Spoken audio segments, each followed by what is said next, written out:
인생은 후반전을 시작합니다. 16번째, 어떤 것이 용기를 주는가? 비행기가 날아가려면 처음에 이륙할 때 에너지가 가장 많이 든다고 한다.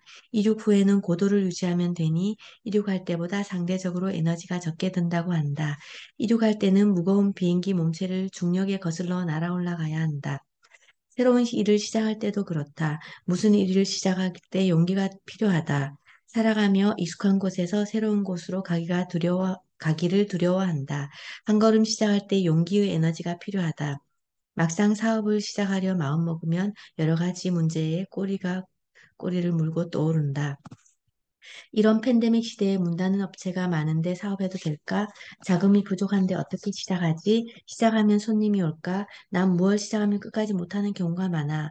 사업하면 5년 이내에 80%가 망한다고 하더라. 지금 삶에 만족하지 못하고 욕심이 많네. 꿈이 크면 망하더라. 등등 내 안에 두려움도 있는데 주변에 만류까지 더하니 좀처럼 시작하지 못한다. 한 걸음 떼기가 힘이 든다. 작은 사업을 시작하였다. 악기를 전공하는 자녀에겐 연습실이 필요하였다. 고등학교 다니는 동안 매달 연습실을 대여하여 연습하였다. 밤늦게 연습 마치고 집에 와야 하니 집 가까운 곳에 대여하여야 한다. 연습실의 서비스가 좋지 않아도 어쩔 수가 없다. 집 가까이에 있음에 그저 감사하다. 기존 연습실을 전공하는 자녀가 계속 이용하다 보니 연습실에 대해 조금은 알게 되었다. 직장 다니는 나와 남편이 관리할 수 있을 것 같았다. 처음 운영해 보겠다고 지인들에게 말했더니 거의 90% 사람들이 반대했다. 경기가 안 좋다. 사업을 해본 적이 없는 사람이 시작하면 망한다. 어떤 큰 사업을 하시는 분은 수익성도 좋지 않은데 이 사업을 시작하느냐 등의 말들을 하였다. 함께 신앙생활하는 어떤 분은 사업하면 신앙이 떨어진다고 말씀하셨다. 우리가 걱정되어 말씀하셨으리라 생각된다. 나 자신에게서 올라오는 걱정과 두려움도 많은데 주변에서 이렇게 말하니 도저히 용기가 나지 않았다. 인생을 질문할 땐 성공한 사람들에게 물어보라고 하였다. 주변의 사람들에게 물으면 그들도 성공해보지 못했기 때문에 성공을 말해줄 수가 없다. 그들은 도리어 실패할 것이라고 확신을 가지고 말을 한다. 인격적으로나 사업적으로 함께 성공한 사람을 주변에서 보기 드물다. 그러나 책에는 있다. 저자들은 그분들의 지혜와 경험을 누군가에게 도움을 주고자 책을 쓰신 분이 많다. 4년여 독서의 결론은 사업을 해야 한다는 것이었다. 이스라엘은 벤처기업을 시작하는 사람들의 수가 세계 최고 수준이다.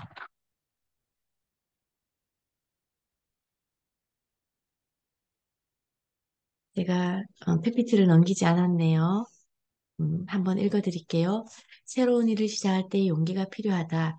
인생에 관한 질문은 성공자들에게 물어보라. 주변 사람들에게 물으면 실패할 것이라고 확신을 가지고 말한다. 왜 그런가? 그들도 해보지 못했기 때문이다. 4년여 독서의 결론은 사업을 해야 한다는 것이었다. 이스라엘의 벤처기업을 시작하는 사람들의 수가 세계 최고의 수준이다. 유대인 청년들에게 창업은 일상이다. 그들은 성인이 되면 전 세계 오지나 아시아에 여행을 많이 간다고 한다. 고생스러운 오지 여행을 하며 그 지역 문화와 삶을 보고 배운다. 여행하며 위험에서 자신을 지키는 법도 익힌다. 타 지역 여러 문화를 몸소 겪어보고 영감을 얻어서 혁신을 일으킬 만한 사업 아이디어도 얻는다고 한다. 우리나라 청년들의 대부분의 꿈은 공무원, 대기업, 입사하기 등이다. 스스로 주도적이지 못하니 자신의 재주를 펼칠 곳으로 지원하여 들어간다. 회사에서는 자신의 재주를 펼치지 못하고 주어진 일을 해야 하는 경우가 많다. 물론 그곳에서 일을 배울 수 있고 역량을 키울 수 있다. 역량을 키워 세상에서 자신만의 일을 찾는다면 더없이 좋다.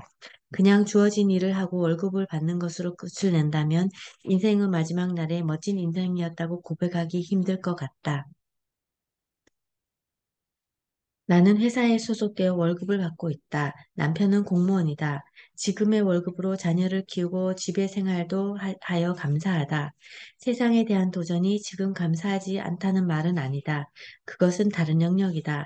스스로가 이만하면 됐지라는 생각으로 현실에 안주하는 것은 도전이 없는 수동적인 삶이다. 자신의 인생에 대해 주도적이지 않다는 말이다. 내 주변에 만나는 5명의 평균이 나의 5년 후의 모습이라고 한다. 나의 성장과 성숙을 위해선 존경하는 멘토를 정해 만나야 한다. 시간, 거리, 여건상 만나지 못한다면 책을 보면 된다. 그 사람이 읽는 책을 보면 그 사람의 미래를 알 수 있다라는 말도 있다. 나의 성장과 성숙과 세상에 대한 기여를 위해 멘토가 필요하다. 나와 같은 보통 사람이었으나 여러 노력으로 성장하신 분들의 삶을 보면 용기를 얻는다. 부족한 나도 할 수 있다는 생각이 든다. 그분들이 살면서 터득한 지혜를 녹여낸 책들을 출간해 주셔서 감사하다. 이제 내 주변에 한 걸음을 떼지 못하게 하는 많은 말들로부터 자유로울 수 있다. 그분들이 말해주면 나를 생각해서 말씀해 주시는 것이라 기쁜 마음으로 듣는다. 그리고 내가 할 수 있는 역량을 생각하고 종이에 적어본다. 나에게 용기를 주는 책들로 인해 감사하다. 제일 감사한 책은 성경이다. 성경에는 세상에 도전할 마음가짐과 방법들이 여러 인물들을 통해 잘 적혀 있다. 저자들이 하나님이 주신 비전과 사명을 이루어내는 과정이 적혀 있다. 성경의 저자들이 때론 실패하면서 때론 성공하면서 살아가는 모습 자체가 나에게 도전과 위로를 준다. 이 세상을 살아가면서 지켜야 할 인생의 도리도 적혀 있다.